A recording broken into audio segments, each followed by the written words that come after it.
Good evening, everyone. I'm Shruti from Rethinking Economics India Network, and it is my pleasure to welcome you all to the fourth and final session of our series of events on capitalism and patriarchy. We discussed issues around capitalism in March and are discussing patriarchy in April and May, with the underlying aim of trying to understand how the two systems reinforce each other, the theoretical basis for this reinforcement, and how it actually plays out in society and policy. The Rethinking Economics India Network is a national network of the global rethinking economics movement. We operate as a nationwide ecosystem of stakeholders in the space of pluralist and heterodox economics. And we're looking to interface with individuals, academia, civil society, and other organizations in order to encourage teaching, learning, discussion for scaling collaborative efforts towards a better and more inclusive economics for India, and also contribute towards the global movement at large. So today's event is a panel discussion titled Rethinking the Care Economy. Since today is the 1st of May, which is commemorated annually as the International Workers' Day, it seems fitting for us to talk about care work, which remains a vital but undervalued and largely overlooked component of the workforce. So for the session today, we have with us on the panel Professor Samita Sen, who's currently the Vere Harmsworth Professor in Imperial and Naval History at the University of Cambridge. She was the first Vice Chancellor for Diamond Harbour Women's University in West Bengal. She's taught in the universities of Calcutta and Jadavpur. Her monograph on women's employment in the jute industry in colonial Bengal was published in 1999 and won the Trevor Rees Prize in Commonwealth History. Presently, she's working on women's migration and the history of marriage. She's published papers on education, the women's movement, religious conversion, informal labor, and domestic violence. She's also participated in action research on gender budgeting, women in governance, and women's land rights. Among her list of publications, she co-authored a book titled Domestic Days on female domestic workers and edited a book on labor in Assam's tea plantations titled Passage to Bondage. Most recently, she co-edited a book titled Love, Labor, and Law, Early and Child Marriage in India, which was published in January of 2021. Next on the panel, we have Professor Indira Hirway, who's the Director and Professor of Economics at Center for Development Alternatives and Associate of the Levy Economics Institute of Bard College, New York. Trained at the Delhi School of Economics and Mumbai University, her research interests lie in development alternatives, employment and labor market structures, poverty and human development, gender and development, environment and development, and time use studies. She's been visiting faculty and fellow at Erasmus University, University of Amsterdam, Queen Elizabeth House, University of Oxford, Utah, and at the International Training Center of the International Labour Organization. She's chaired and has been a member of numerous national and international expert groups and other academic and policy-making bodies. Her recent publications include mainstreaming unpaid work, time use data in developing policies, and growth or development, which way is Gujarat going, amongst many others. And finally, we have Dr. Diya Dutta as our moderator and discussant for the day. Dr. Datta holds a PhD in Sociology from Jawaharlal Nehru University. She also has an M.Phil in Development Studies from Oxford University, for which she was awarded the Commonwealth Scholarship and Fellowship Plan. She's undertaken qualitative research for the last 18 years. She was head of research at Oxfam India for 4 years and is now associated with Oxfam America and Oxfam Great Britain as a consultant. Dr. Datta has specialized in gender research, especially on the issues of women's economic empowerment, unpaid care work, gender-based violence, and sexual and reproductive health and rights. We're so grateful to our participants for joining us today, and as well as to the audience. The session will begin with some initial questions to the speakers, followed by a Q&A session with the audience. Please put your questions in the Q&A box throughout the session and upvote the ones you want to be asked so that it becomes easier for the moderator to choose from. So without any further ado, I will now hand over the session to Dr. Datta. Thanks, Shruti. Very warm welcome to everyone who's joined in today. As Shruti said, today is International Labour Day and a very fitting day to actually talk about women's work, care work, which they do unfailingly day in, day out without any recognition of the work that they do. So I want to talk about, how we all, care work is something which is common and everyday in our lives. We see our mothers, sisters, and other women of the household perform these tasks unfailingly day in and day out. Cooking, cleaning, doing dishes, looking after the children, the old and the infirm, working in family farms, all constitute care work. What strikes out is that almost all of this work, backbreaking and time consuming, is done by women and women alone. Moreover, there is no recognition of this work in systems of national accounting as productive labor. Yet this vast informal system of care work is the essential engine that keeps our economies well-oiled and working. To give a simple example, the fact that a male factory worker can get up in the morning and report to work at 9 a.m. every day is because there is a woman in his household who is taking care of his food, his children, the dependent elderly relatives, etc. He can thus focus on his work and contribute to productive labor. In India, women and girls put in 3.26 billion hours of unpaid care work each and every day, which if we monetize is equivalent to a contribution of 19 lakh crore a year to the Indian economy and accounts for 10% of the total GDP of the country. But the question is not just about monetizing the work that women do. It's about recognition of the work that women do, because that is more important, because that has implications in terms of social norms, in terms of valuing women's work, recognizing the work, the contribution that women make to the economy, etc. So I mean, as far as I'm concerned, I'm not too focused on looking at an instrumental value of the care work that women do, but in looking at a more holistic, overall, comprehensive approach to care work, where we look at care work as productive labor and contributing to the running of the economy overall, and in terms of communities and households and everybody's lives. Unpaid care work is the hidden engine that keeps the wheels of our economies, businesses, and societies moving. Yet women also consistently earn less than men and are concentrated in the lowest paid and least secure forms of work. For example, they make up 3/5 of the paid care workforce in Asia. Jobs such as nursery and nursery workers, domestic workers, and care assistants are often very poorly paid, provide scant benefits, and impose irregular hours, and can take a physical and emotional toll on the women who perform these tasks. Studies have shown that high burden of unpaid care work makes women extremely time poor. Women who are time poor are also often income poor. This takes a toll on their health, well-being, and the economic independence of the women in our country.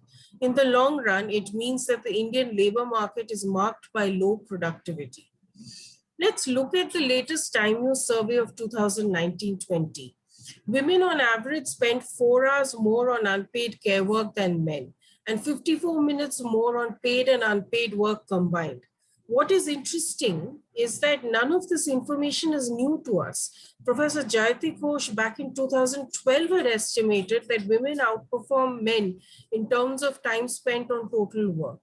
The NSSO survey merely gives official endorsement to a very well-known fact of high inequality in women and men's work in India.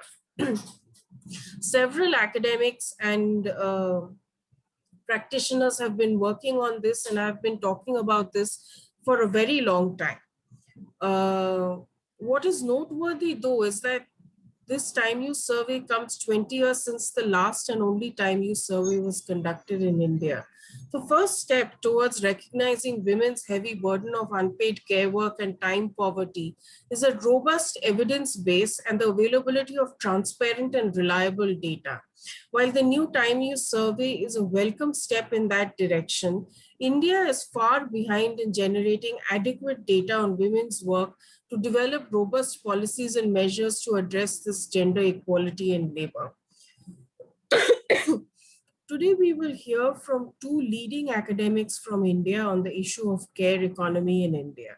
I turn to Professor Hirway first for her opening comments. Professor Hirway, over to you.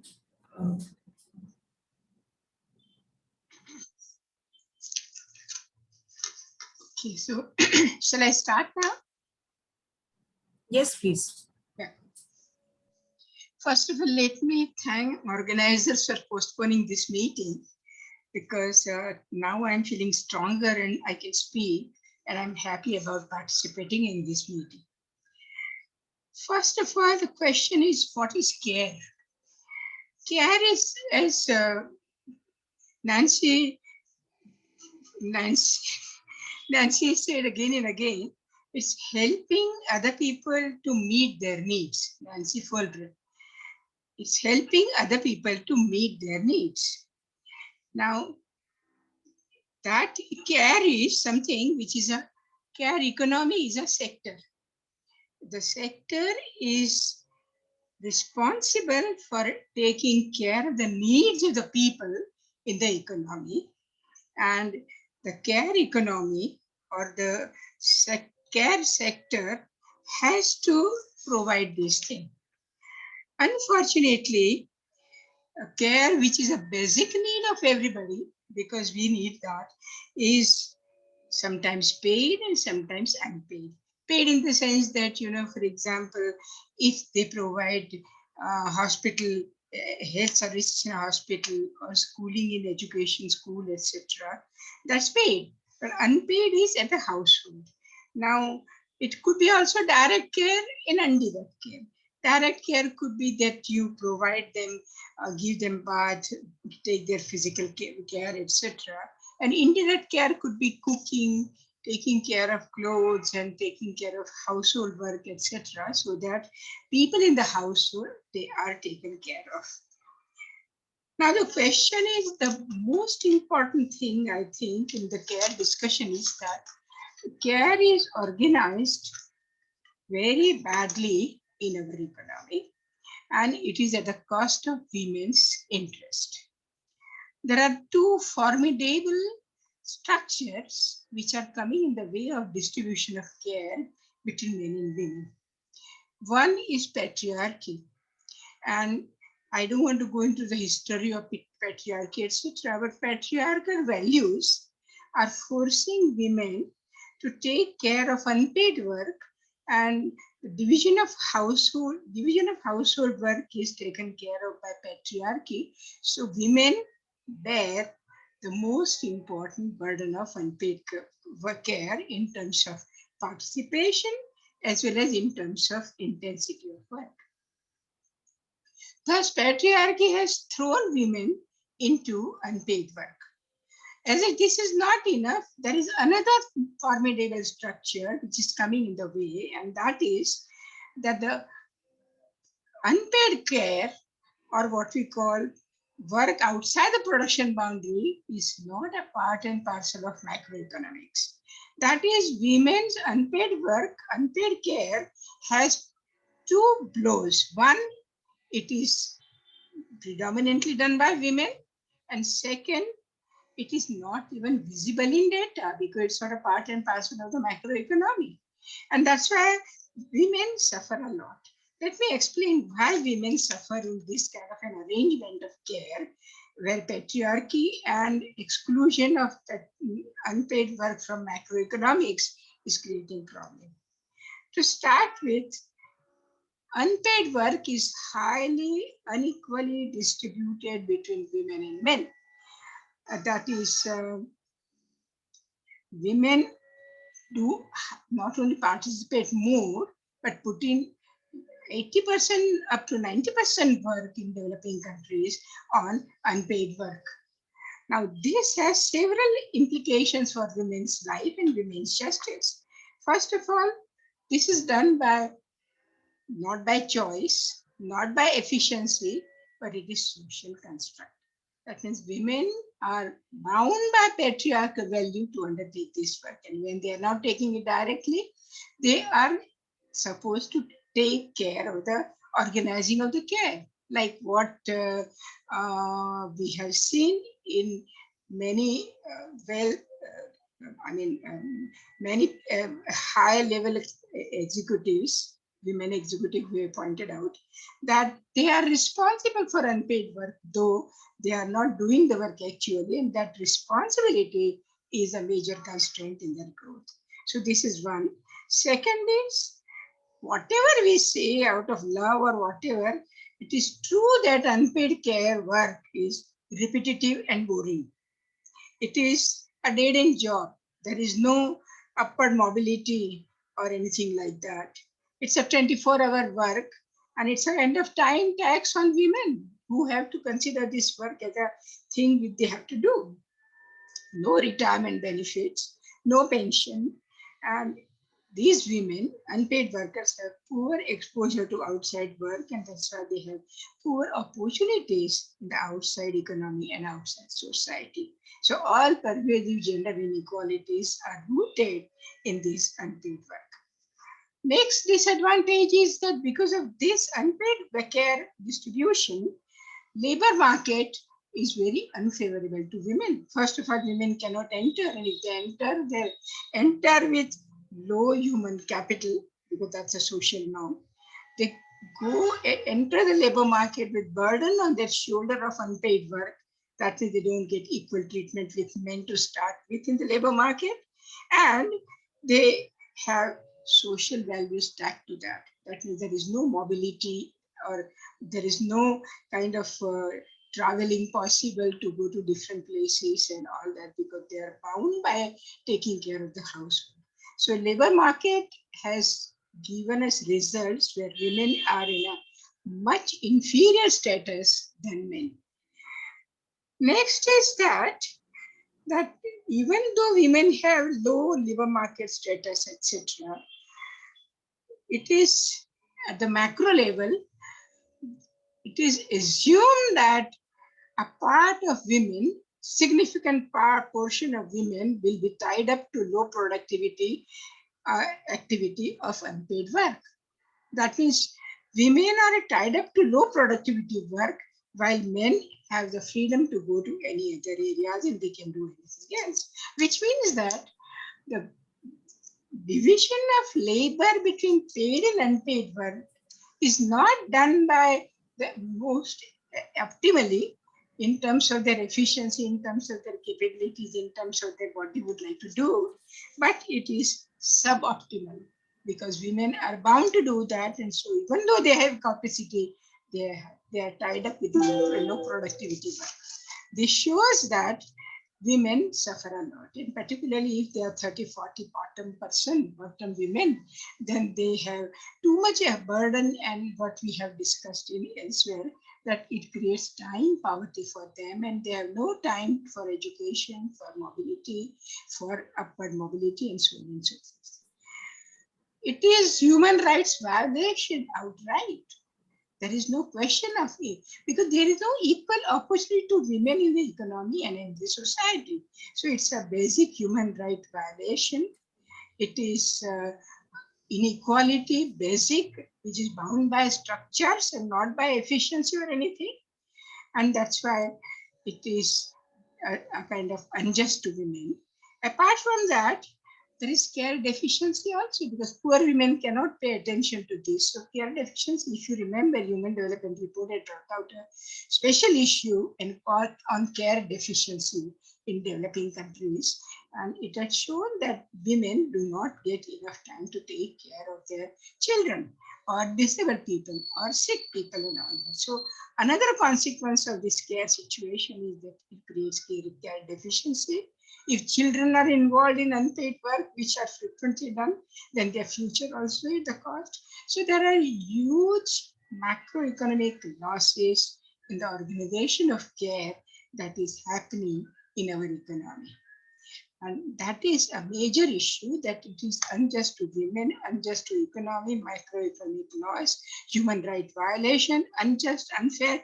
This cannot be tolerated. This is my first point. My second point is, the paid and unpaid work in the household and paid work in the market are not independent of each other.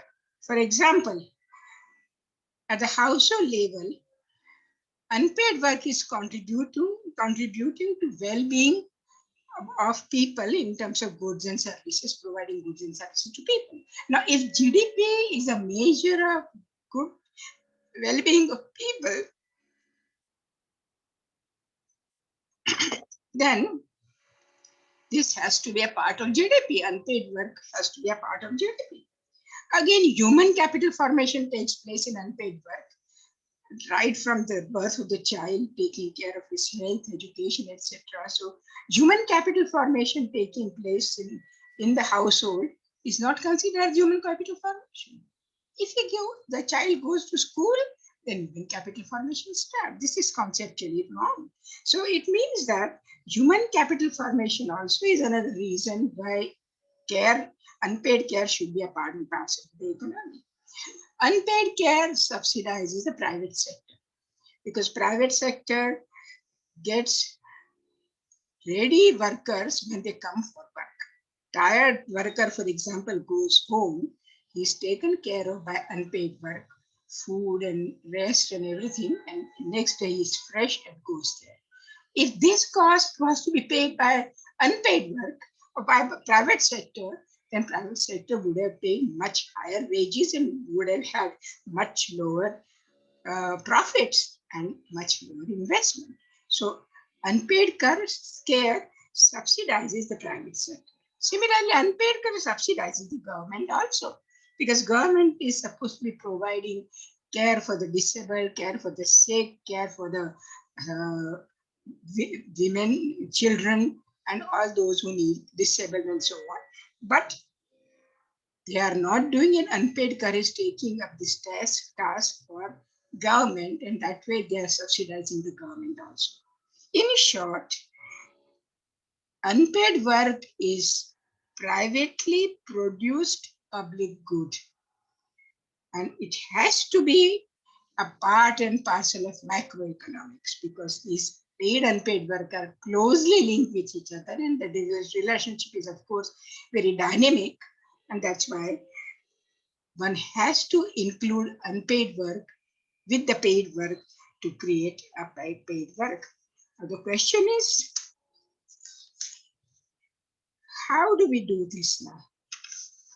If this is the part and parcel of macroeconomy, then how do we rethink in terms of unpaid work? I think the first way is we have to integrate unpaid domestic work with the macroeconomy in some or other way. It is a must because it's a part and parcel of macroeconomics. As we have seen, it contributes to macroeconomics in multiple ways. It contributes to well-being, it contributes to GDP, it contributes to human capital formation, and subsidizes private public sector, etc., etc. So it has to be integrated with the macroeconomy. That is the new thinking, which is absolutely essential. Now the question is, how do we do this? There are ways and ways of doing it. The first way is to do it by what they call 3R. Recognize unpaid work in time use survey, which is the best survey technique given to us so far for recognizing unpaid work. So conduct a time use survey, which gives you proper visibility to unpaid work, the kind of unpaid work, the kind of sectors, who does it, how do they, etc., etc. Second is reduce the unpaid work. Reduce unpaid work by giving them better infrastructure, improving the technology, providing public services, and whatever attempt can be done in the mainstream economy to transfer unpaid work to the mainstream economy as far as possible. Thus, reduce the unpaid work is the second requirement. And the third requirement is redistribute the unpaid work between men and women. If these things are happening and unpaid work goes down, that doesn't touch patriarchy at all. Patriarchy will be touched or will be impacted only if unpaid work is shared by men. Men should share unpaid work, and for that, in our book we have, which is coming now, in which we have suggested ways and ways of doing it. One is that make it mandatory for men to take classes in cooking, childcare, and so on and so forth. Provide incentives or punishment to men for participating in care. And you have to formulate a new strategy totally where men and women share unpaid work on an equal basis, because these three will trigger the forces which will move towards gender equality and give equal chances. But in the final analysis, I think second is valuation. You do valuation of unpaid work, put it in GDP, and that will also be one of the ways in which you can integrate. And third way is expand the concept of macroeconomics that we have today. The macroeconomics that we have today is partial, truncated, narrow, and not realistic. Several economists have pointed out this very well, that the present macroeconomics is untrue, unrealistic, truncated, not correct, not real. And that's why in the final analysis, we have to think in terms of expanding the purview of macroeconomics, where paid and unpaid work both are part of the economy, and unpaid workers will be considered in national policies so that their burden will reduce, their productivity will improve, and there will be equality of distribution of unpaid work between men and women, and there will be better economy, more realistic economy will be here. But it's a long-term thing, but immediately what we can do is at least 3 years. And we had an opportunity to do this exercise for India. I have done it for India. And I found that India is more conscious about these 3 R. There is hardly anything done to recognize unpaid work, use time use survey data in national policy making, or in reducing systematically. Maybe some LPG is given here and there. But LPG, as studies have shown again and again, is too expensive for very poor women, and LPG doesn't really help them. So we have no strategy, no long-term policy to help women in reducing their unpaid work and encouraging sharing of unpaid work between men and women. So 3R is something which is doable, which needs to be done. And I would say that that should be the first thing any economy should do, along with time use survey. And about time use survey, I'll just add one point. I'm sorry to say, but the 2019 time use survey has many conceptual and methodological problems. The data generated by time use survey cannot be taken up at the face value. I don't want to spend again too much time because I don't think I have much time. But I'll just say that the time use survey has not been able to generate quality data on time use of people, of men and women in India, and children, of course, in India. Thank you so much for allow me to make this presentation. Thank you. Thank you. Thank you, Professor Hirway. That was a very insightful discussion. I'm sure our audience are taking in all that you're saying about how to apply the 3 R's and make care work noticeable within policies and programs. I move now.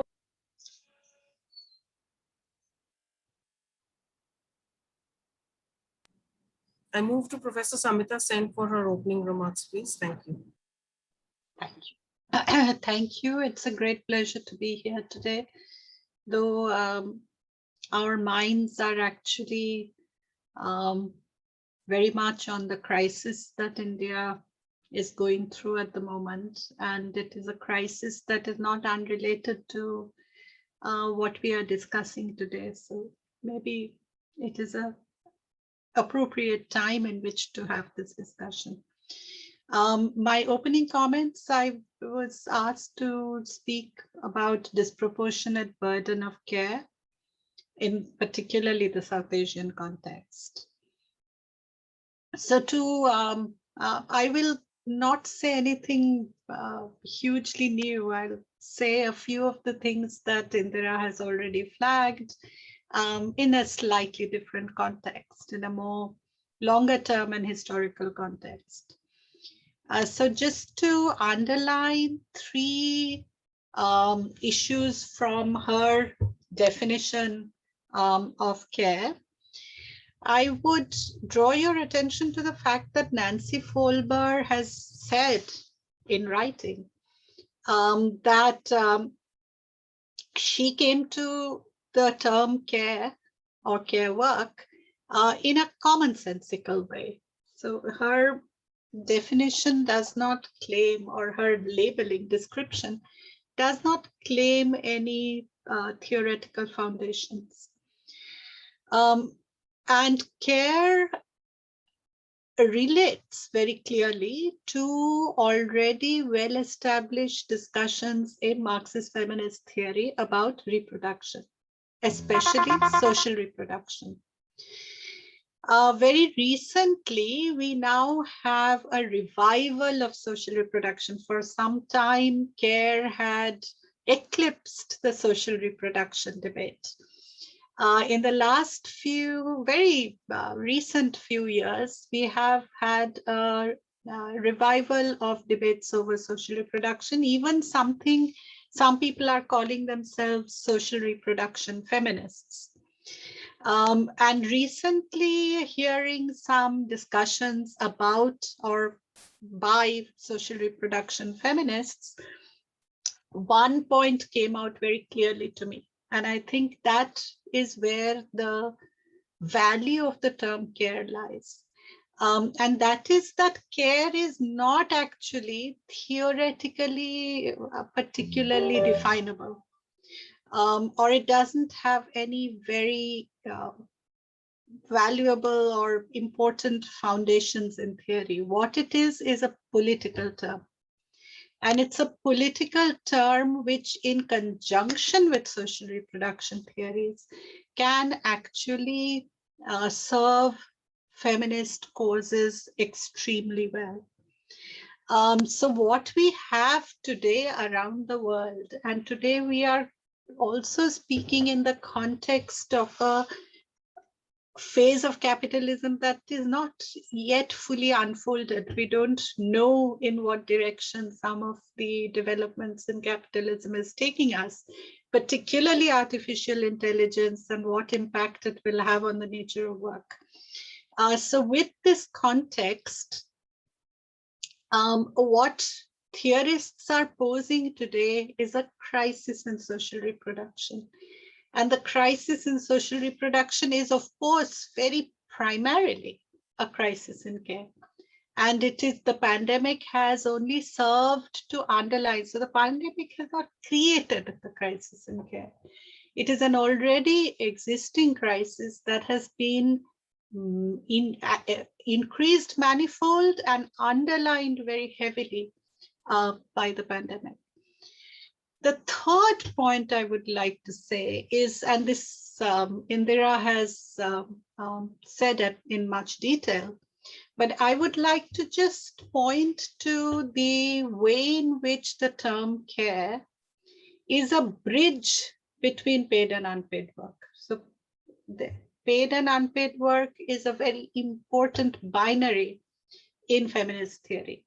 Now, care helps us understand, analyze, politically foreground the relationship between them.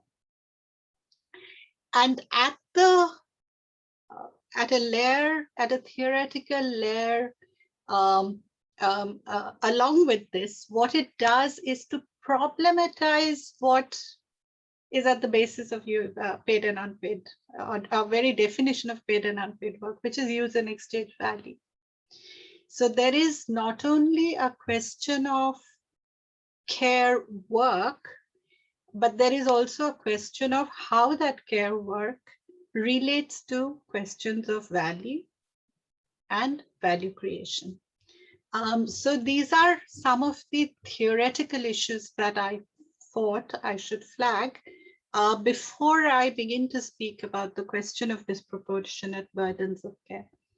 Now, disproportionate burdens of care is not specific. Gender disproportionate burdens of care is not distinctive to South Asia.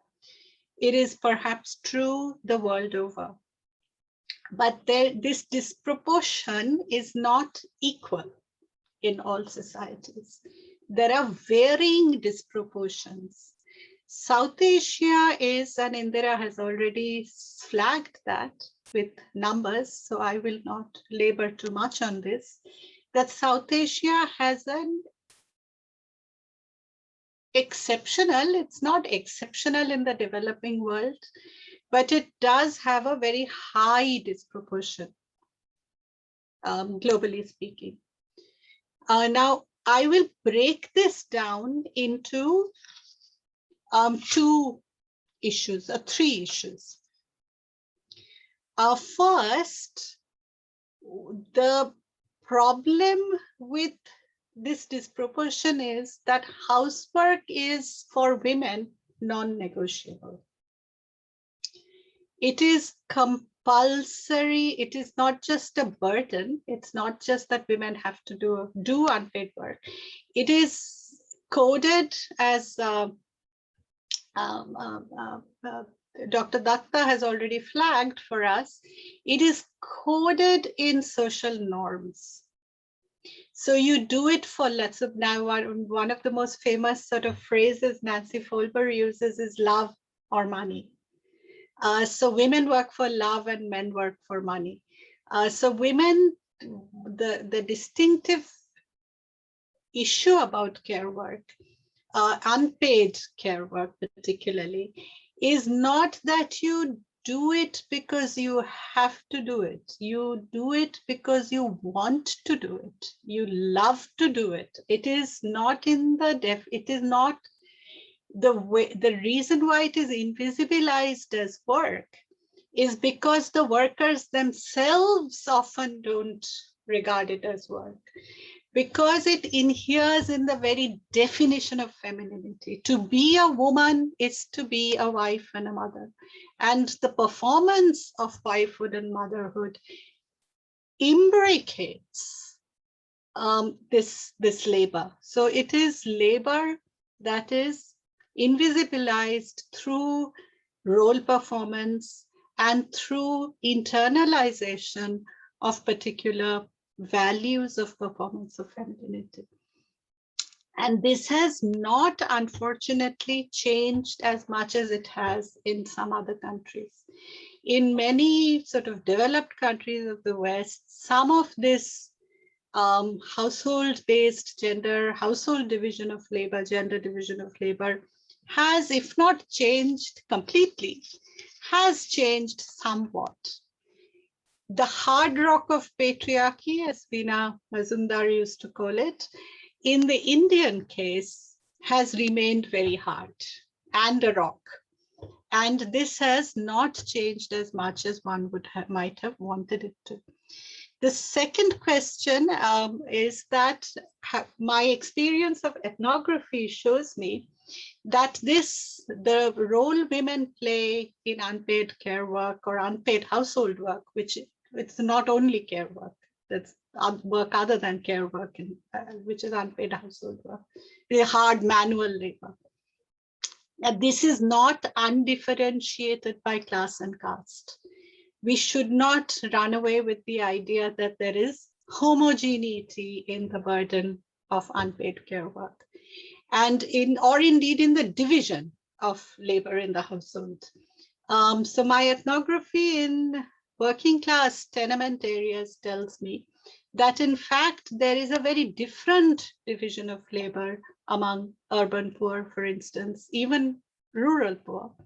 But my work is more among urban poor, and I can say that with more confidence. That young men do some aspects of housework. Indeed, the inside-outside dichotomy, what is defined as housework, also changes according to the class context.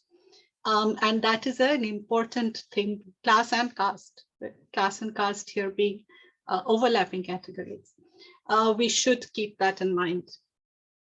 And I say this because if you turn your eyes from the poor to the middle class, then it is in all our experience of all of us that in fact middle class women do not undertake the whole of the unpaid care work of their own households. This is because of paid domestic workers. Paid domestic workers provides a paid domestic worker in the Indian context is nearly universal, thoroughly ubiquitous, no question. So this is a huge engine, which so part of the unpaid, what could have been the unpaid domestic work is in fact not unpaid domestic work, but paid domestic work, hugely informalized, exploitative, low paid, and informalized. So this gives us another and a very different bridge between paid and unpaid care work or paid and unpaid domestic work. And this is important for very many reasons. One, of course, is that you then, in the middle class household, the imperative for renegotiation, gender renegotiation, or even generational renegotiation of household work is not required. Husbands and wives don't quarrel. Parents and children don't quarrel about who will do housework because you pay someone a pittance to do it for you. So the domestic worker takes away a lot of the stress and strain of division of labor in the household.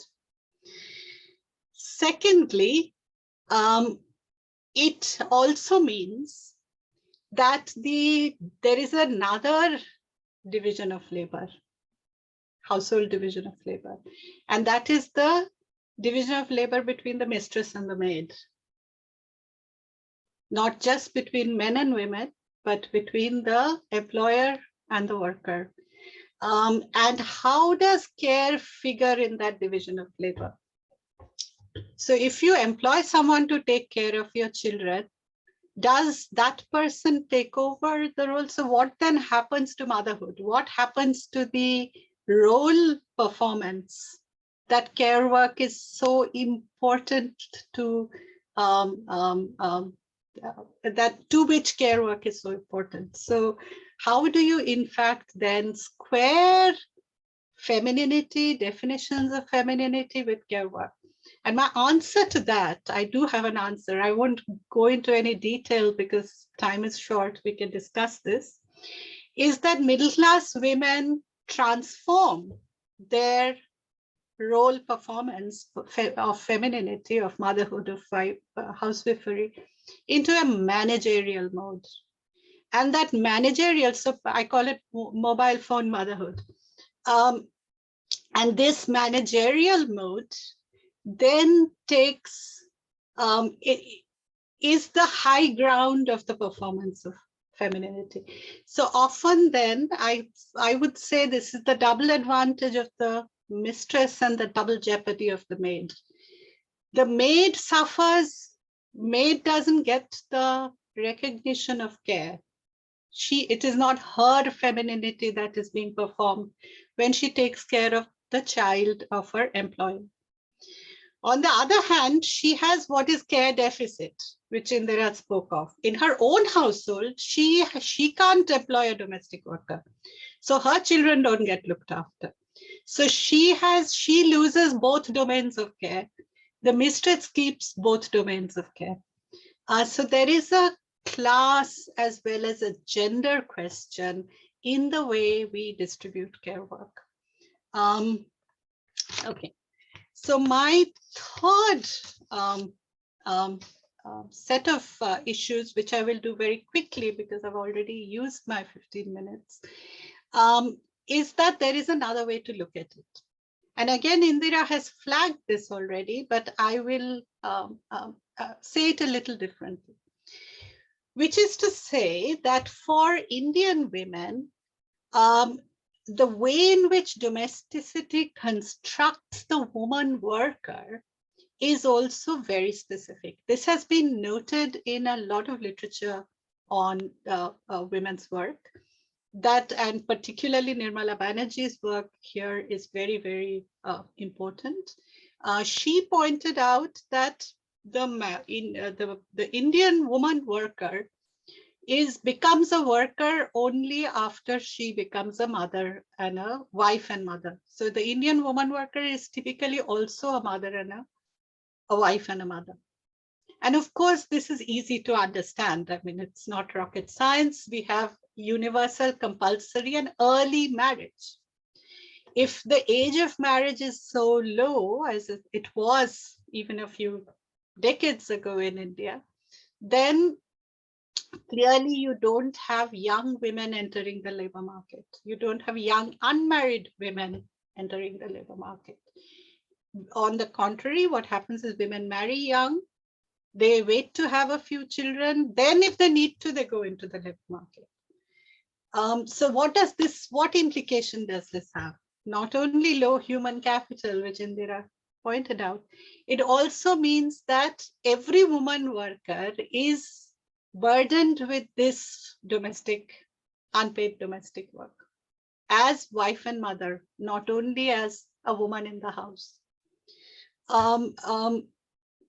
So early and compulsory marriage has a highly structuring influence on the on the gendering of the labor market. In this pattern, the only exception is domestic work, or not the only exception, the most important exception. It is only in domestic work that we see very young unmarried girls entering the labor market, and this can have ramifications, which we can talk about later. The third is what this means. That again, I'm borrowing this from Nirmala Banerjee. She argued that if the woman worker is already a wife and a mother, what it means is that she does not respond to the ups and downs of the labor market. She responds to the needs of the family. And this means that often she is actually in a contradictory relationship with the labor market. When will the family need her to go into the labor market? When the man is not able to derive, is not able to earn enough, which means that precisely when the labor market is going down, that is when a woman often enters the labor market, because she needs to earn for the family when male earnings are inadequate. So she often enters the labor market then to start with, from a position of disadvantage. And this can often structure a woman worker's relationship with the labor market. This is not an invariable relationship. It's not that it necessarily always happens, but it is a broad trend. And this further structures gender asymmetries in the labor market. I'll stop there and we can take this forward. Thanks. Thank you, Professor Sen. That was absolutely fascinating, and I'm hoping that we'll have some more discussions on some of the points that you raised, which were very pertinent. I want to first move to Professor Hirway. We didn't get a lot of chance to talk about the latest time use survey, but if we could discuss a little bit about that, because one of the major the striking feature is it took 20 years before the second time use survey at all came. And you're saying that there are huge methodological and conceptual issues even with that. It just talks about the commitment of the government towards women's care work, the labor economy, the care economy, etc. So if you could shed some light about the time use survey and what are your thoughts about that, please?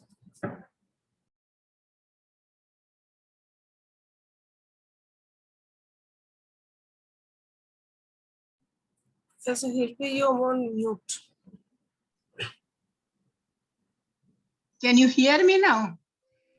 Yes, we can hear you. Yes. Okay. So as far as time use survey is there, the time use survey has three major components. One is background questionnaire, in which you collect information about the household members and the family, employment, all details that you want about that, about the employment, their work, their technology that they use, and so on and so forth. Second is time use data, collecting time use data. Now, when you collect time use data from people in developed country, what they do is that they have a self-reported diary and they write down how much time they spent and so on. So they have a kind of a short time slot, 15 to 20 minutes. And within that, the respondents write as to how many minutes they spent and so on. In developing countries, we do not have that kind of universal education, literacy, and that's why we have to use we have to use interviews. And in interviews, you have to find out as to how the time use data can be collected in a correct fashion. Now, in order, this is not an easy task because we do not have any data on that. And illiterate women and men may not be able to say as to how many minutes they spent on a particular thing and all that. Now, there are ways and ways of dealing with this problem. But most developing countries, because I have evaluated the time use surveys of about 60 developing countries, and I found that wherever they have to use this interview method, they are not able to capture the exact time because they do some kind of compromises. One compromise, what they do is that in every time slot, like half an hour, only 3 activities will be taken up, and 3 activities will mean 10 minutes, 10. If 2 activities are noted, because they can't note more than 3 activities, 2 activities, okay, then 15, like that they put. So it's a mechanical division of work and not actual time spent over there. And that's why we get is approximation and that kind of a thing, And another compromise which they make is that if an activity has been spent, has used 10 minutes or more, then that activity will be recorded. But 10 minutes and less also is there. If you see the activity list of the United Nations Statistical Division, you will find that there are many activities which take 5 minutes, 7 minutes, but all those activities are ruled out in Indian time use survey. That means we do not get actual time use survey data in that. And the third problem, I'm giving you a very rough idea. The third problem is that when we collect this data from these people, the expectation is that the person who is filling in this time diary through interviewer has to repeat himself, has to record himself or herself to us, because he's the only one who knows how many minutes he spent. But in Indian time use survey, we used proxy also. Sometimes other household members also put in their inputs. Sometimes even neighbors and friends also did that. Now that would not give you correct data on time use. And that's why this is just one aspect which I'm dealing with the Indian time use survey, that the Indian time use survey has not been able to give you as much actual data as possible, but it's a mechanically divided data, and that's why those data cannot be taken at the face value. Now, there are ways and ways of dealing with these problems, particularly now when we have mobile phones with 80% to 90% population in some areas. We can make use of that. We can use self-reported time diary by educated people and so on and so forth. I mean, it's a huge chapter, so I don't want to go into all that. What I'm trying to say is that collecting data from half literate population tends to make data collection with compromises, and such compromises do not provide you actual data. Those compromises can be avoided if you make a little more efforts and try to do this. But those efforts we have not made, and that's why our data are not really, cannot be taken at the face value, according to me.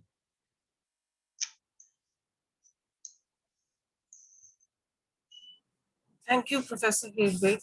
I turn now to Professor Sen.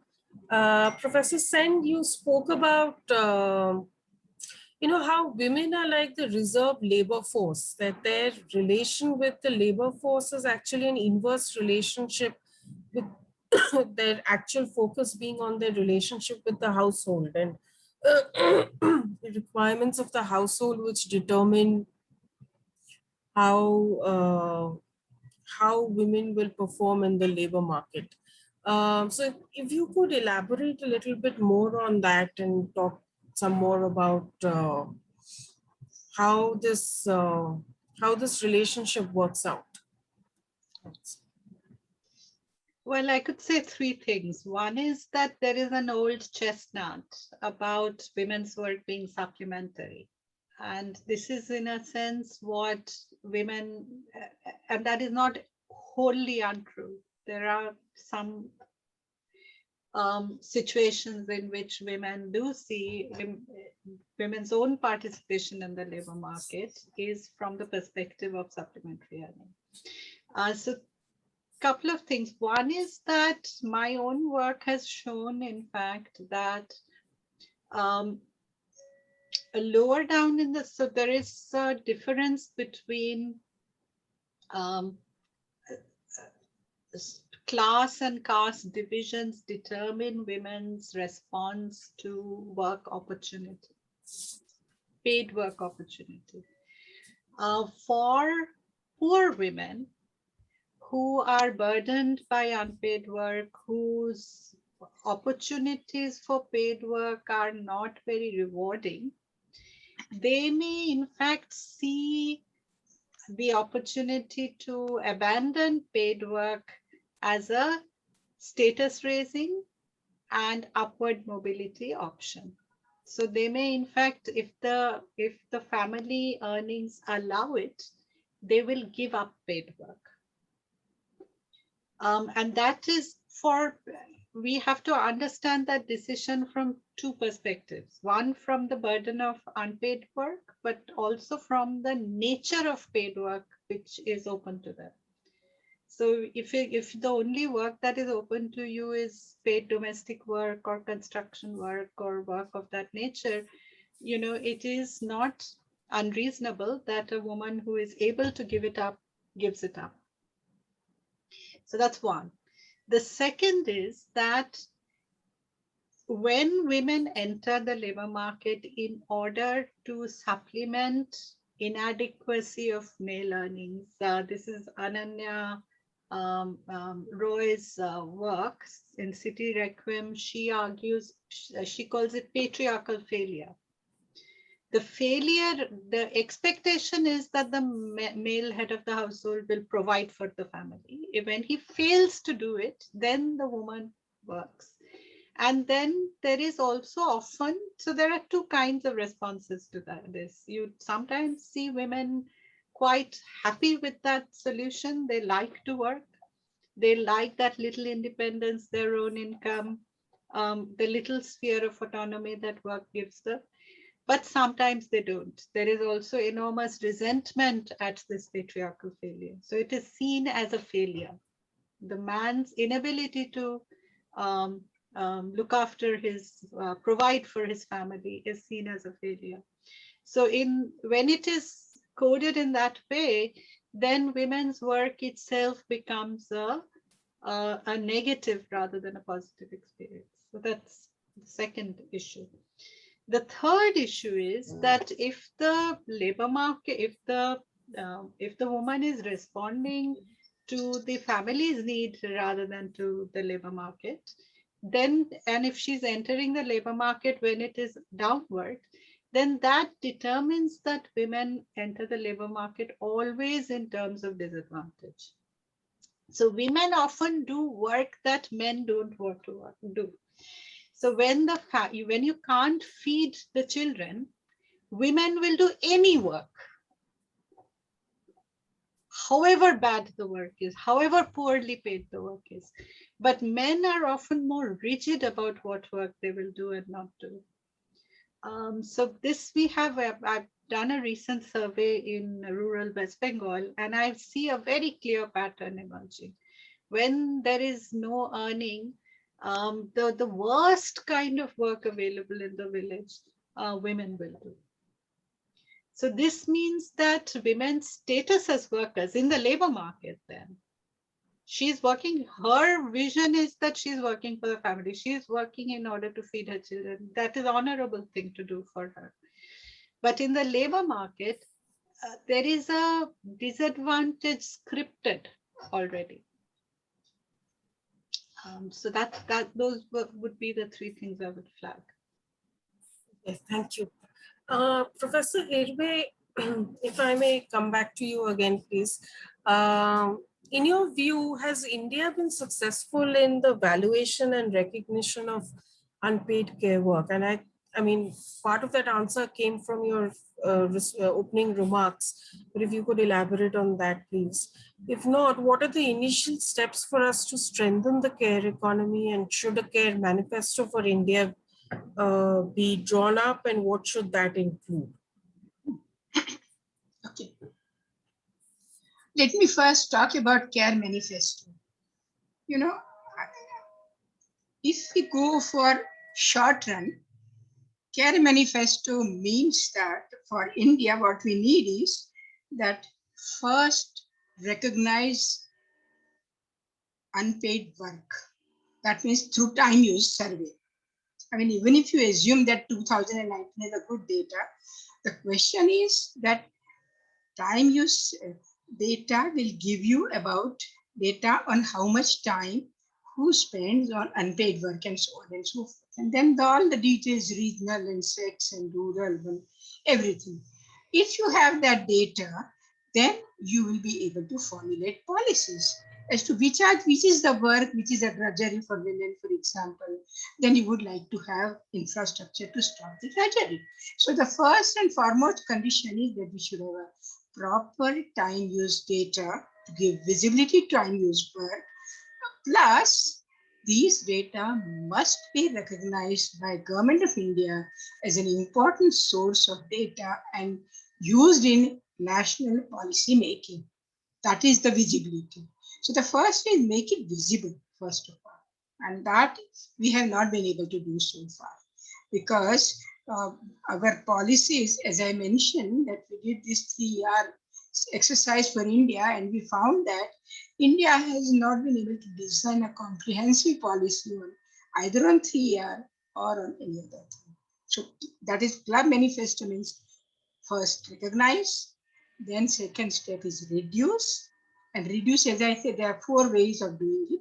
Reduce by developing infrastructure, for example, drinking water at the doorstep.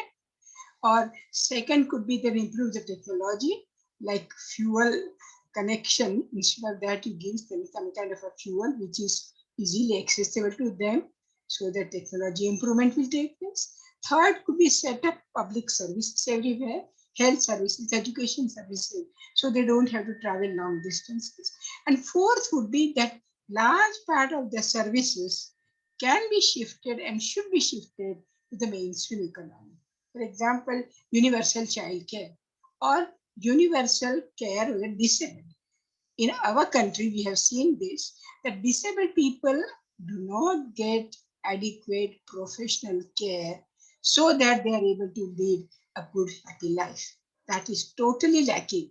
So shift that to disabled care completely to the mainstream, except that when women have the, or the households have the capacity to do this, then that will take place. Shifting care, some care to the mainstream economy also will improve care. So reduce care is the second important thing. And third agenda for care manifesto is to make men involved in this. When I say care economy, I don't mean women only.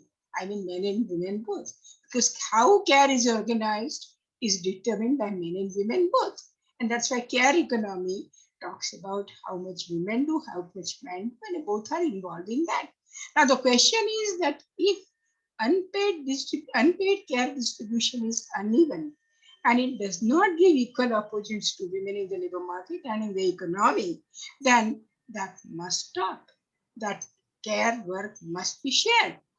Whatever can be reduced, but not everything can be reduced because there's certain care which has to be there to keep the family a family.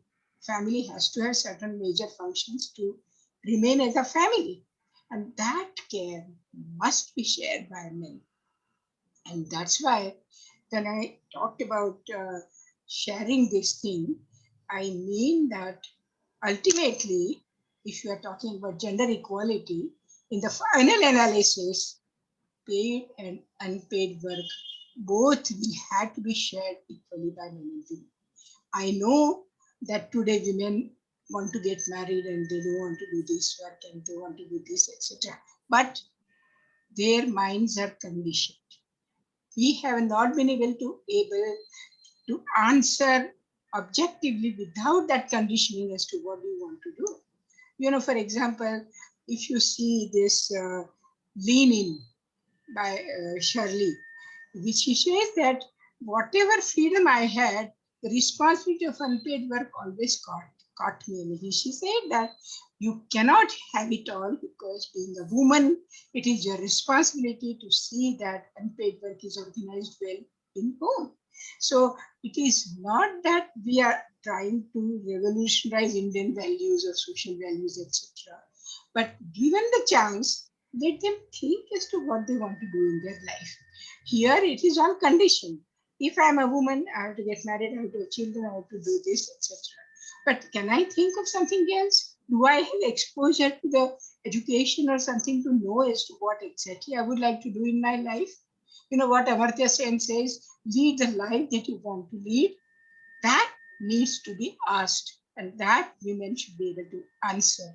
And that is what ultimately we want. So Care Manifesto will immediately include this. And as far as valuation is concerned, India hasn't tried valuation at all. India has tried valuation after 1999 also, and maybe some small studies also tried, but that valuation has been value of unpaid work. So we try to find out as to how many hours women spend on unpaid work, added together, and then multiply by some wage rate, which could be housekeeping wage rate, or it could be market wage rate, which is sustainable, or impute some other wage rate, and then you value that. And that is what most countries have done, like Japan and Korea and India and Asian countries that value the unpaid work, time of unpaid work and do this. But this valuation is not adequate because it doesn't talk about the technology and capital. For example, I may be cooking on a very primitive stove, and I may take 3 hours and cook just one dal and chapati or something. While if I am in a sophisticated cooking range or something, I finish off in 10 minutes. Now, my productivity is not counted in this. It's only time counted that I spend 10 minutes and the other woman has spent 2 hours or whatever it is. Now, this valuation is not valid because it values the time without any productivity, without any technology, without any output. And that's why there is another method which has been put forward by people like Australian statistician Ian Monger, that we try to analyze output. Turn all your unpaid work into output and find out a suitable price or impute a price for that and value the work. But even that is not adequate. The most adequate method which is accepted today is of satellite work, in which you consider major sectors, input, output, technology, and so on and so forth. So that method is a kind of method which is equivalent to national income account. Today, if you ask any national income account fellow to include this unpaid work value into national account, they will refuse because it is most unscientific thing. I mean, it gives you some approximation as to how much time they spend, but it doesn't really say as to how much production output has come out from this thing. And we have to use depreciation also, technology also, and all capital equipments used in production in the domestic houses. So if you include that kind of evaluation, then we prepare satellite accounts, and those satellite accounts will give you as to what is the output of unpaid work in the total production in SNA, and what is the contribution of then the contribution of unpaid work to total GDP. That is the way Netherlands is doing. That is the way England also is doing. That is the way Belgium is doing. That is the way Australia is doing. Because with just taking time of unpaid work gives you some approximation that doesn't really help you in any integration of that work into the national income accounts. And there is no other question, I'm sure. Thank you, Professor Hirway. We'll come back to you with the Q&A from the audience in some time. Professor Sen, talking about the invisibilization of cared labor in the family, that, you were talking about how, women are socialized into believing that, this is the work that they love, that this is labor of love, and this is what they like to do. But there are competing inequalities also involved in all of this. And I mean, the role of social norms. If you could elaborate a little bit about those, please. Actually, labor of love, I agree. But if Professor, I have the question was for Professor Sen. Sorry. a question also?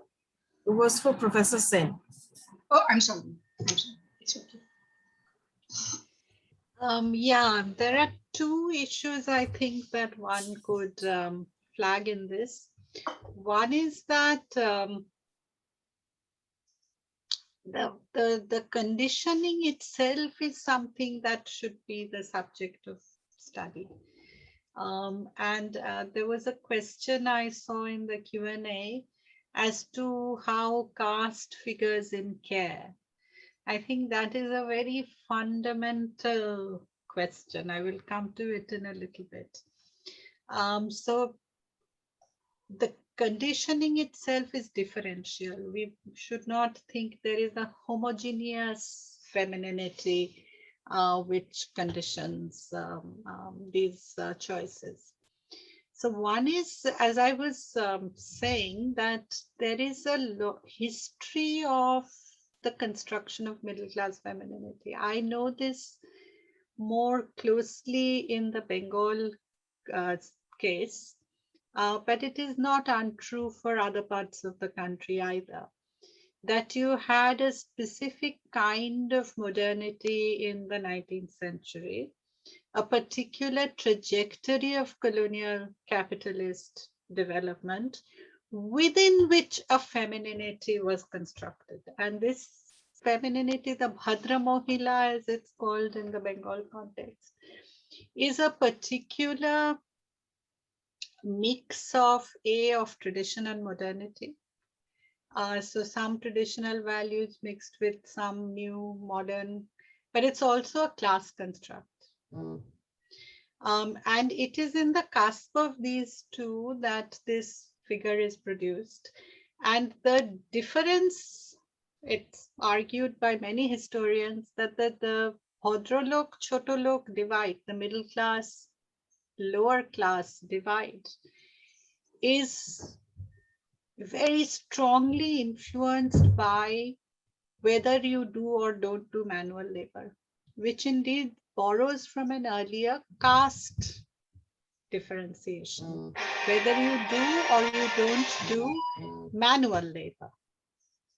If you don't do manual labor, you're Bhadralok. If you have to do manual labor, you're Chotolok. Now, this differentiation also applies to women. So women's domesticity then, for middle-class women's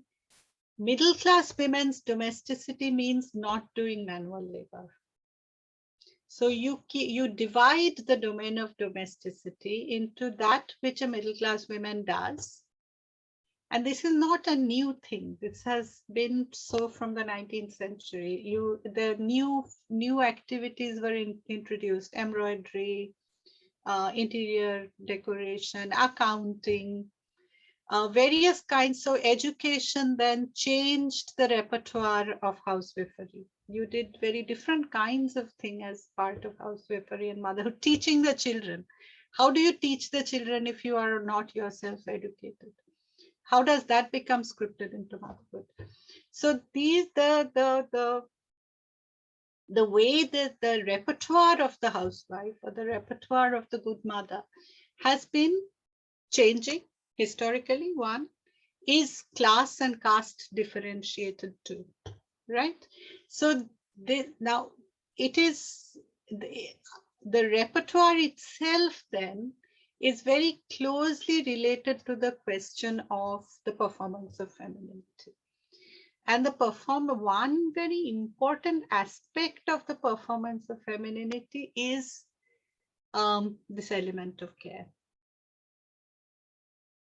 And care, the very word care, why do we call it care? What is the political purchase in changing the term from unpaid work or housework or domestic work, which is what we used to call it 30 years ago, to care work? Because care includes that element of emotion, of affect. So that is how love gets coded into the work that we are. So it's the inclusion. It's not just activity. It is activity which has an element of affect. And that affect, of course, comes from conditioning, which Indira underlined. But none of this, we should not, and this is very, very important to me, we should not think of this as homogeneous. Gendering in the South Asian context especially is not homogeneous. It is very inflected by caste, is importantly, but there are also other categories: ethnicity, regions, etc. Now, a continuation of this problem, I would say, is the question of care and caste. Because care, love, the emotional packaging of certain aspects of domestic work, again, not all domestic work, that packaging is the woman's work is elevated by performance of femininity only if it happens within intimate relations, in intimate relationships, right? So when you look after your own child or your own sick parents or parents-in-law, the bahu taking care of the sick parents-in-law is one of the most emotive imageries of good performance of good femininity, right? But when you perform exactly the same work for money and for somebody unrelated to you, the whole configuration of that work changes. In fact, intimate bodily care for exchange, for payment, is always already coded as polluted. You cannot touch the fluids of another person's body without it being polluting.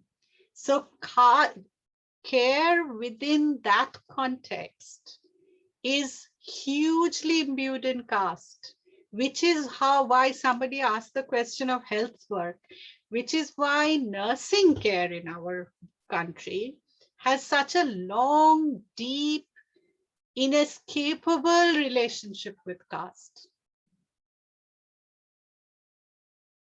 And those are histories that we have to take into account, A.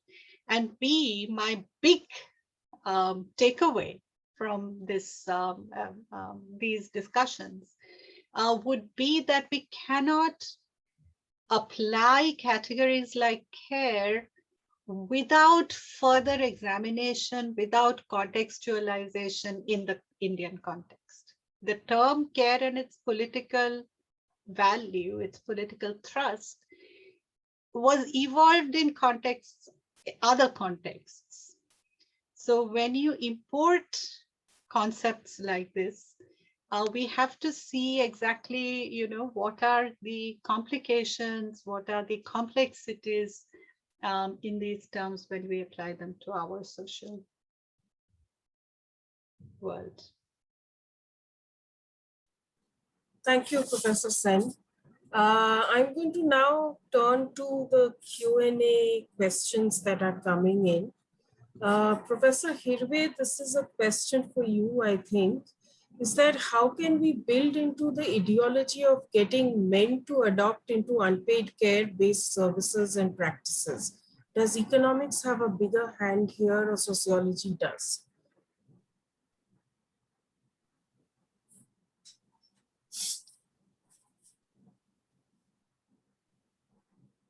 Professor Hirway? You're on mute, Professor Hirway. Okay. So let me start by saying that in our society, we have a kind of cultivated inefficiencies of men or husbands. Because husbands can't do this, husbands can't do this. Now, if Bahu can do this to mother-in-law, why can the man do it also to his mother or mother-in-law, whatever it is? So we have this concept of cultivated inefficiencies of men, which is physical as well as psychological. But I believe that when a child is born in the family, father and mother, both of them love the child and both of them have the duty toward the child. They also enjoy the child and children also enjoy the father and mother both. So it's a family where emotional attachment is there of the entire family. Not just men, not just women, but men, women and family all together. And how to change this traditional division of labor and cultivated inefficiencies in our men? I think one has to change social values. And I'm sure in our country we have been trying to change these social values for gender equality for a long time now, starting from school education and curriculum to all kinds of places we have taught in terms of teaching, education, care, cooking, housekeeping, and so many other things to men and women both. I have been brought up in an environment, for example, where men and women both did everything when I was a small child because my mother was a different person. But I appreciate it because I never had to do something only because I was a woman or a girl. But my brother also shared the same way, and that is the way it should happen. Because why can't men share household? If they live in the house, give their family responsibility.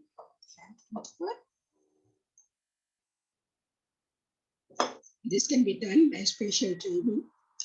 This can be done by providing incentives or punishments, increment, for example, or no increment.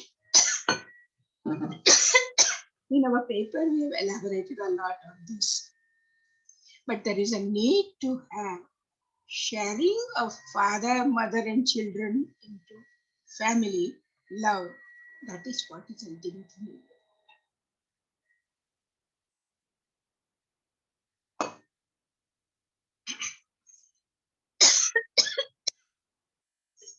I'm sorry.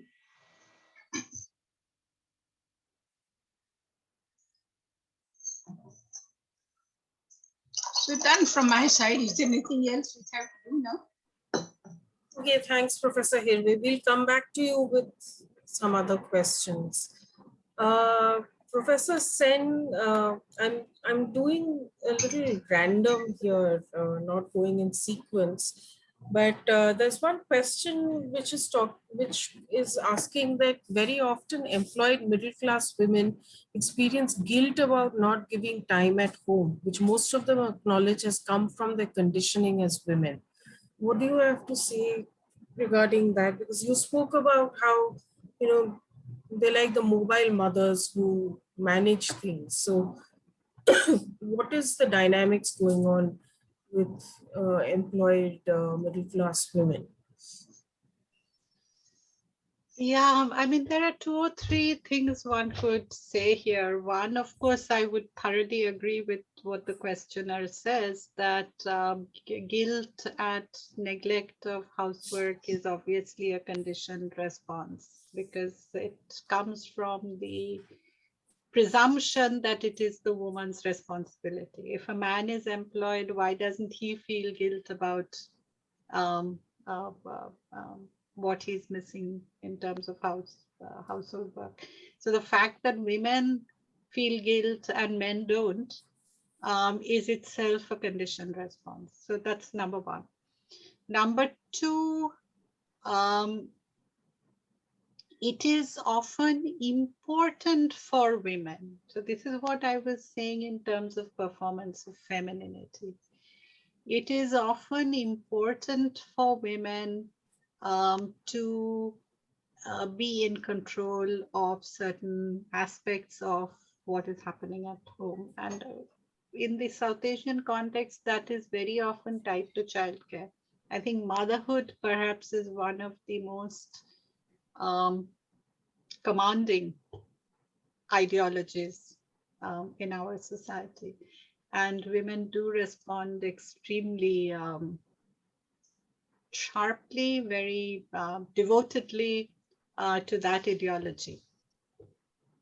And in that context, of course, I mean, that is the way also in which the politicization of care is. So you cannot say that you shouldn't. Young children do need care, and the fact that women take that responsibility is why children get the care they need. So in that context, how do they manage? And for middle class women, of course, they manage by substituting care, not by not caring. So in middle class context, for employed middle class women, what happens is not care deficit. What happens is care substitution. And care substitution can happen by other kin members, so mothers-in-law, other members of the family can take responsibility, other women usually, not men, or by paid domestic work, or a combination of the two. You have a kin supervision, kinswoman who's supervising, and a paid domestic work who's doing the manual part of the work. So there is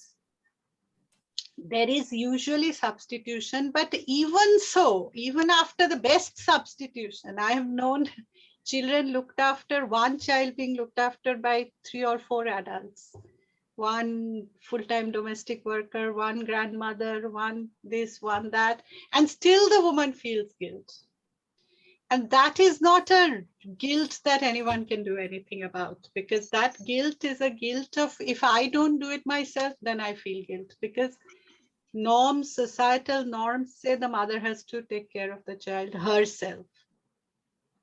So that is a huge conditioning. This is number 2. Number 3 is that what I was saying about managerial motherhood. So sometimes if the guilt becomes too much, then women also give up work. Middle class, I've known middle class women in very good, promising careers who give up their career in order to be full-time mothers and wives. So for me, what is interesting is that not only working with middle-class women employ domestic servants, not only working women do care substitution. So even if you are a non-working middle-class woman, you don't do the whole of childcare yourself. You nevertheless have paid domestic. You have some amount of care substitution. So then this guilt is more difficult to understand. So if you do care substitution, whether you work or whether you don't, then why does working cause guilt? I think these are issues we need. So because of paid domestic, my one submission to you today is that because of the ubiquity of paid domestic work has not had a public discussion in India. There's been no public discussion about domestic work because it's so easily, the really hard part of it is solved by paid domestic workers and cheap, really cheap domestic work. So we actually haven't had a national debate on the nature of domestic work, who should do domestic work, what domestic work needs to be done, what is the non-negotiable aspect of domestic work, and we need that national debate. And if networks like Rethinking Economics and young people, and now with social media, it's so easy to trigger these debates. It would be wonderful if we could actually have a proper, wide, expansive debate on what is domestic work, who should do domestic work. Thanks, Professor Sen. I think the next question could be answered by both of you. So I'm giving this question to both of you. The question is that how important is age in the distribution of work? Secondly, why is there much focus on encouraging self-employment, especially for women, and not decent regular jobs? Thirdly, why is there hesitancy for parental leaves and elder care leaves?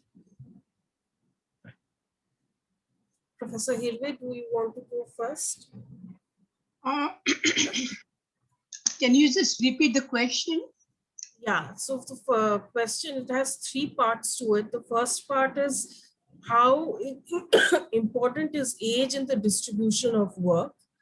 Then the second part is why is there so much focus on encouraging self-employment, especially for women and not decent regular paid jobs? And third part is why is there hesitancy for parental leaves and elder care leaves? I think there is always a life cycle here. When a young woman gets married, at that time, her work burden increases, unpaid work, and when the children born, her unpaid work is very high. That's why you see in our data also that women with small children and married women have low participation rate in the labor market. But as a certain age is gone, then they participate more in the labor market and they participate less in the household work because the household duties are declining. The children are grown up and go. So it's a life cycle like any other way. So life cycle first rise in unpaid work, then stabilize and then goes down. When you are retired and when you are very old, etc., your unpaid work is very low. So it is a very natural kind of a thing. Now, the second question that you put was about the distribution of work, is it? Yeah, I mean, now see, the importance of age and distribution of work. Yeah, so that's what I'm saying. Age is a life cycle situation. So initially, when you get married, your unpaid work goes up. When children are born, it goes up further. And then when children are very young, they need mother's care a lot, and that's why it's very high. And then it steps down. And when children grow up beyond a certain limit, unpaid work goes down. So it's a very easy and easily understood life cycle and aging. Age and life cycle. That's very correct. A second question related to, is there any questions? The second part is why is there so much focus on encouraging self-employment, especially amongst women, and not decent regular jobs? Actually, we haven't discussed the unpaid work within the production boundary. The concept of unpaid work has basically two parts. One is unpaid work within the production boundary, which is counted in national income, and another is unpaid work outside the production boundary, which we have discussed in terms of unpaid care and unpaid services.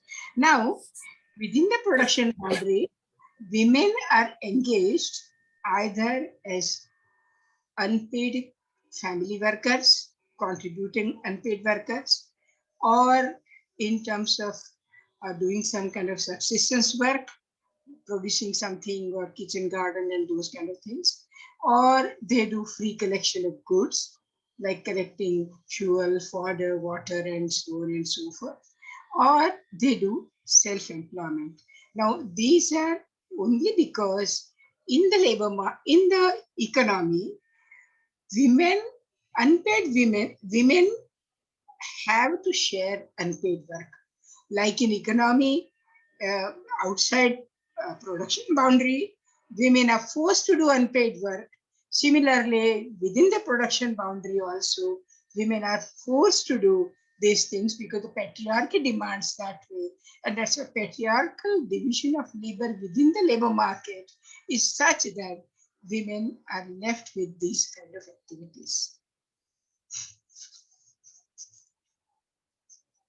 And that's why when you talk of unpaid work in a comprehensive manner, we talk of unpaid work within the production boundary and outside the production boundary.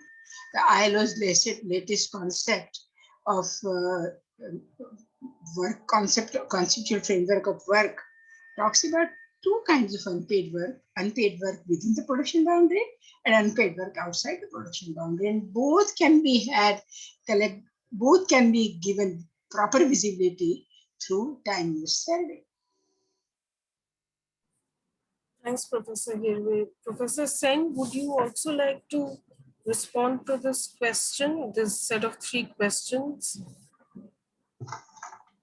I mean, or maybe you could respond to the question on why is there a hesitancy towards parental leaves and elder care leaves?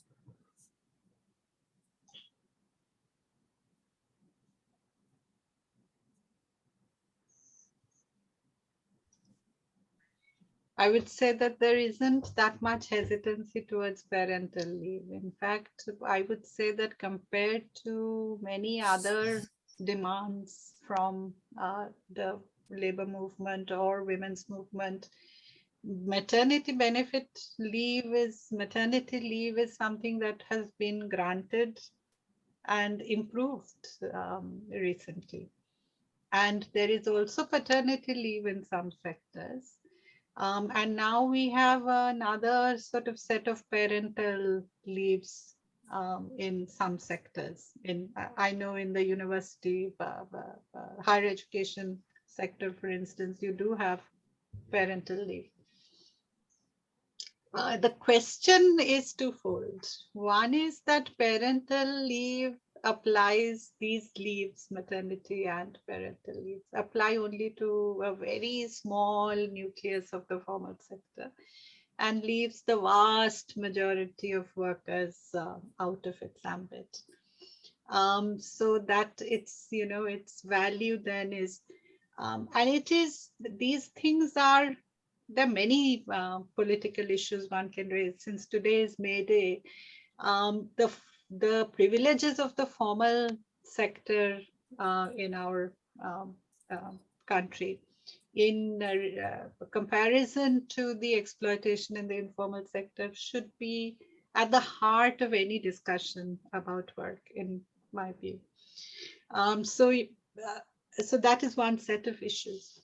The other set of issues is that even within the formal sector, why is parental leave more valued or allowed, has been accepted, rather than elder care leave? Elder care leave is a complicated issue, but parental leave is a very powerful social reproduction argument. We are a younger country than most countries where welfare measures have happened. So the issue of elder care in that sense also has less political purchase than childcare. It also has less linkages with economic and policy for obvious reasons. I don't think I need to elaborate that. So I would think those are the reasons why it hasn't happened. But it's also true that in India, our welfare mechanisms have been eroding rather than being shored up or built up over the last couple of decades. So that is another reason why most welfare activity has been pushed. So that is another very important economic function. I think Indira has already mentioned this, of the of unpaid care work. Unpaid care work is a substitution of the welfare activities of the state. So it is critical also for the state, not only for the family. And this has been happening the world over. India is no exception to it. Thank you, Professor Sen. Thank you, Professor Hirway. This has been an extremely enriching discussion. I have learned a lot from both of you, and I'm sure all our audience have also absorbed a lot of what you've said. I turn over to Shruti now for the closing remarks and ending this. All right. Thank you so much to all of our panelists for such an extensive and engaging session. And in the interest of time, I'll keep this short. We hope to continue to create a space for such discussion that will lead to a change in perceptions of patriarchal and capitalist systems. So thank you for taking the time to do this with us. And on that note, I would also like to remind everyone that you can stay updated on our past and future events and all our projects on the REIN website and all our social media handles, which are there in the chat. If you'd like to be a part of the organization or the movement and contribute in any way, do check out the links that are in the chat box or sign up for our newsletter. And to everyone who's joined, thank you for being with us today. Take care, stay safe, and have a good weekend. Bye. Thank you very much. Thank you. Bye. Thank you. Bye. Thank you.